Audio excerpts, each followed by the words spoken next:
One of the things that we were going through with CPS was that my dad would drop me off at high school, and then he would give me hot chocolate in the mornings. And then one day when he dropped me off at school, hurt by a man, but not by him.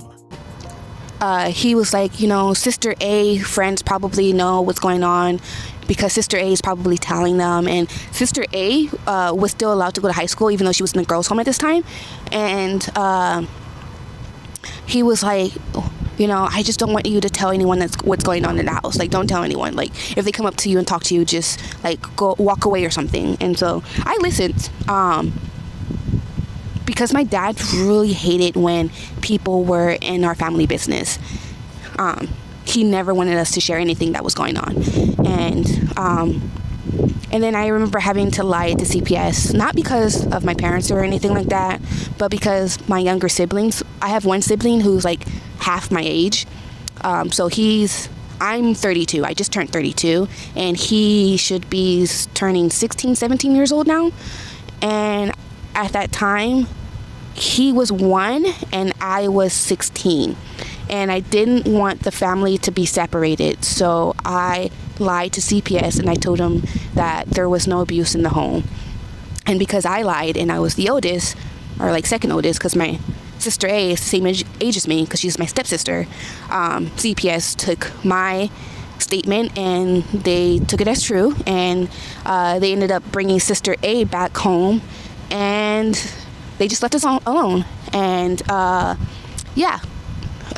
so just from a very young age, like I wasn't allowed to share a lot of things in my life, and that's important to the story, okay? Because you'll see later on why. But now I am sharing my story, and I feel a little awkward doing this. I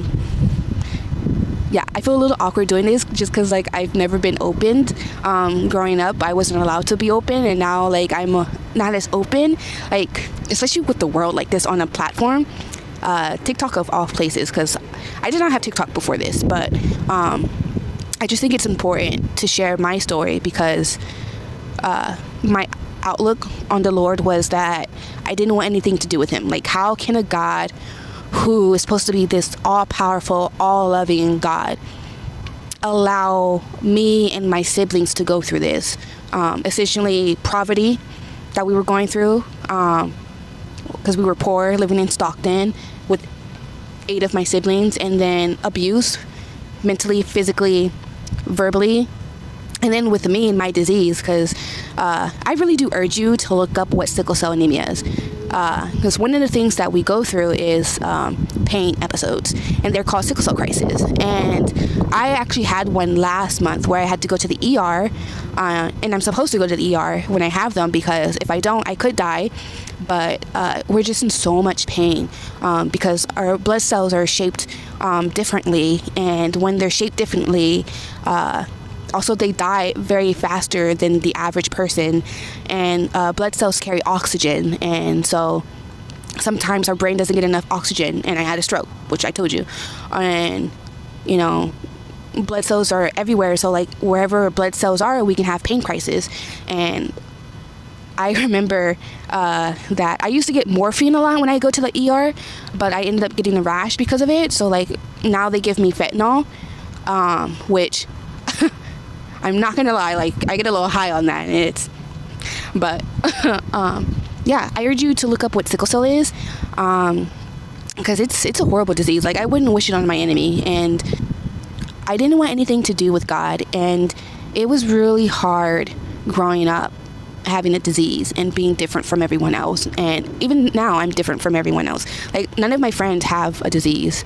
Actually, I take that back. One of my friends has seizures, but other than that, like most of my friends are healthy, happy people, and like I don't know what that is like I have never lived a day where I'm a healthy human being. Like I've always been sick, so I didn't want anything to do with God. I hated God, cursed God. It was like, don't, like, how can there be an all-powerful, all-loving God?